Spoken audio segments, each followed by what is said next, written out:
Jadi di sini gue mau ngebahas tentang tabel rencana pelunasan.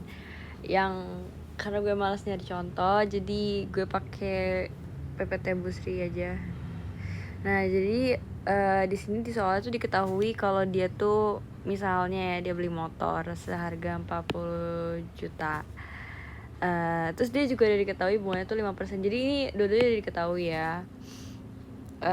Terus kita pertama ini udah tetap.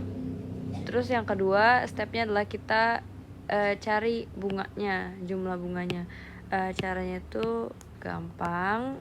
Ini 2 juta dari mana? Itu dari 5/100 alias 5%-nya ini dikali dengan jumlah modal awal atau pinjaman ini si 40 juta.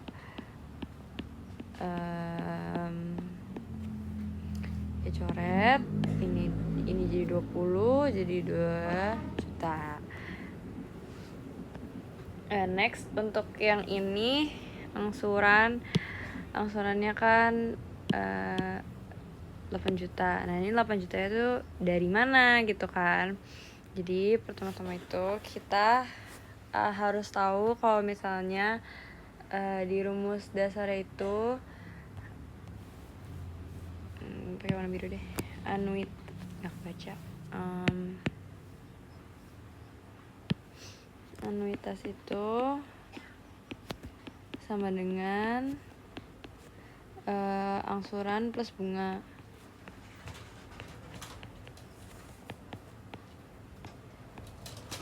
Di sini kita udah tahu kalau misalnya kita ada bunga 2 juta. Nah, anuitasnya belum tahu dan angsurannya juga belum tahu. Cara ngitung anuitasnya itu ada rumusnya, yaitu adalah A sama dengan B1, yaitu bunga pertama 1 dikurang 1 plus suku bunga pangkat min N. Terus kita udah punya bunga awalnya 2 juta, dimasukin 2 juta dibagi 1 dikurang 1 ditambah bunganya itu ada 5%, berarti kalau misalnya dia dijadiin desimal dia berarti kan 0,05.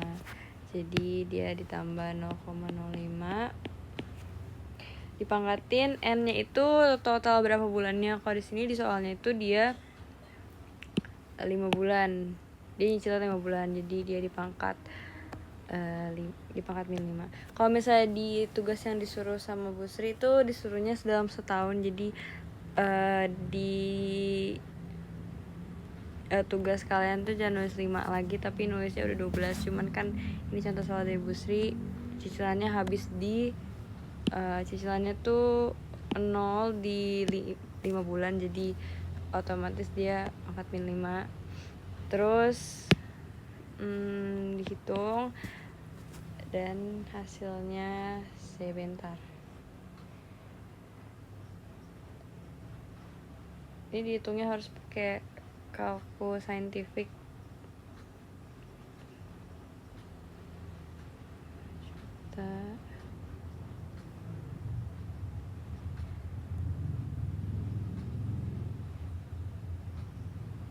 Pangkat min 5. Oke, hasil itu 9.238.991. Nah, ini tuh sama si Bu Sri itu di genapin, pokoknya di sederhanain gitu lah jadi 10 juta.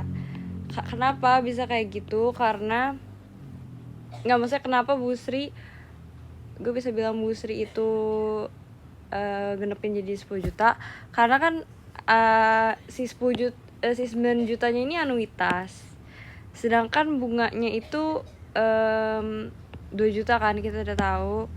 Dan di sini Kalau misalnya kita nyari angsuran, otomatis kita ngurangin anuitas sama bunga kan. Nah, anuitasnya itu di sini kita punya 9 juta. 9.200.000 sekian. Kita kurangin aja sama 2 juta. Ya kan? Kita kurangin 2 juta 7,2 sekian. Makanya di sini si ibunya tuh nulisnya 8 juta karena kayak biar gampang gitu angkanya. Tapi gue tidak menyarankan hal ini karena nggak apa-apa lah jelek-jelek angkanya lah. Cuman kayaknya biar bagus itu angkanya ibunya genepin jadi 8 juta. Terus ya tanda panah kesini.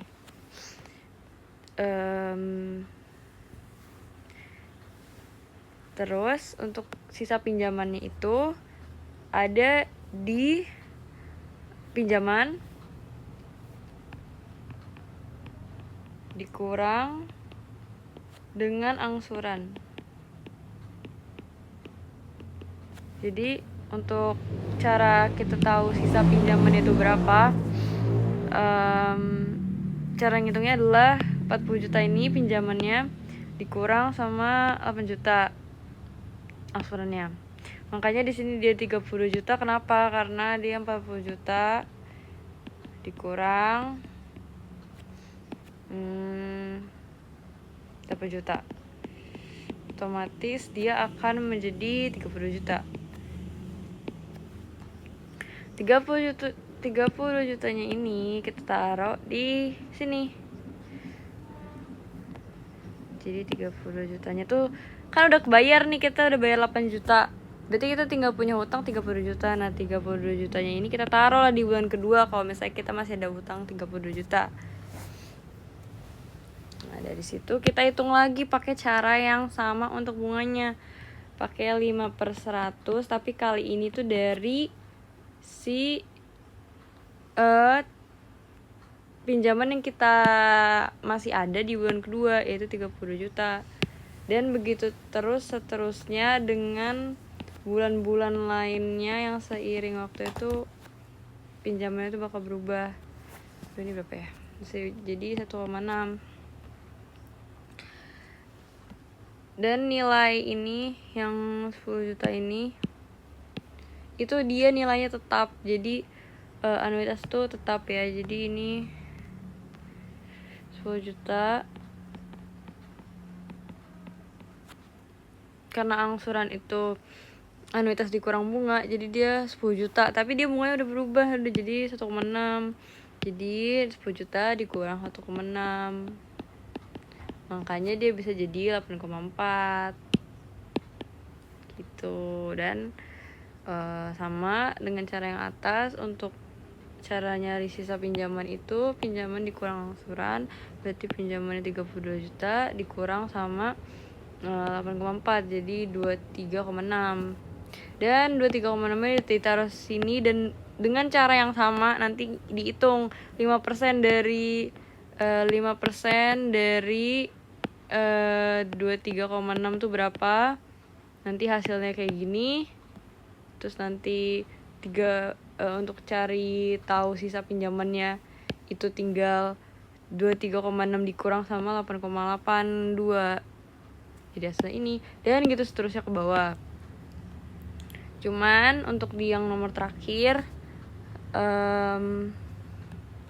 untuk di yang bulan paling terakhir nih, di sini bulan terakhirnya 5, cuman kalau di tugas kita kan bulan terakhirnya 12. Nah, itu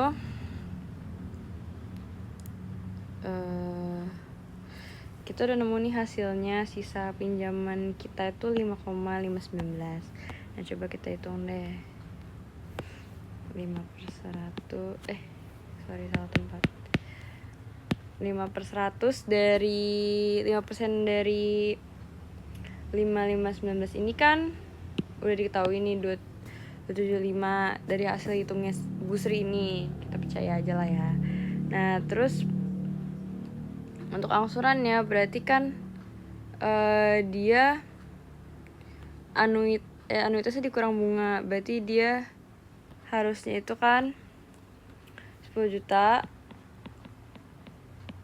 dikurang sama bunganya 27, 5, 950. Tapi hasilnya kenapa nggak sama? Kenapa hasilnya dia 19.000 bukannya hasil perkurangan dari ini? Karena kita pengen hasilnya tuh 0. Kalau misalnya kita tetap pakai yang itu, berarti 10 juta dikurang 275.950, dia jadi 9,724050.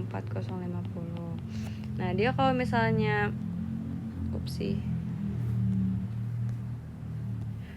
misalnya pakai rumus pakai cara yang ini nih, yang pinjaman dikurang angsuran, berarti kan pinjamannya dikurang sama angsuran, berarti ini kan 5, berarti jatuhnya 5.19.000 dikurang sama 9.724.050 gitu kan. Nah, dia hasilnya otomatis akan jadi minus sekian kan, minus 4 juta lah katakan, minus 4, sekian. Nah, di situ dianggap kalau misalnya kita tuh udah nggak punya utang lagi, karena justru kita malah bayarnya kebanyakan 4 juta gitu loh. Jadi misalnya harusnya kita di bulan ke 5 ini kita bayarnya itu 9 juta kan, padahal utang kita tuh tinggal 5 juta, jadi otomatis kita bayar kelebihan 4 juta dong. Nah, kelebihan 4 jutanya ini dianggap kita tuh udah melunasi, jadi sisa utang kita tuh udah 0 gitu loh. Gitu yang dimaksud. Makanya daripada ada uang kelebihan 4 juta ini, Bu Sri memilih untuk memasukkan nominal yang sama. Jadi 5,519 ini dikurang sama 5,519 juta ini, biar hasil 0. Karena mau kita pakai angka asli pun kita tetap lunas gitu, cuma bedanya kita bayarnya kelebihan gitu. Nah, untuk tugas yang dikasih sama Bu Sri ini kan 5 bulan. Kalau misalnya tugas yang dikasih Bu Sri itu kan 12 bulan, berarti yang harus diubah apa? Yang harus diubah tuh ini harusnya jadi pangkat min 12, karena pangkat min N itu jumlah bulannya. Jadi tergantung, kalau misalnya nanti dikasih soalnya 18 bulan berarti ini min 18 gitu. Cuma kan di soal ini 5 bulan. Terus udah sih, itu doang yang berbeda. Dan di tugas ini juga kan disuruh cari harga sendiri, disuruh cari bunga sendiri, jadi hasilnya otomatis akan beda-beda. Dan gue nggak nyaranin untuk digenepin kayak gini, karena gue justru takut malah jadi salah. Tapi di PPT Bu Sri gitu, tapi gue saranin pakai angka asli aja. Oke, sekian.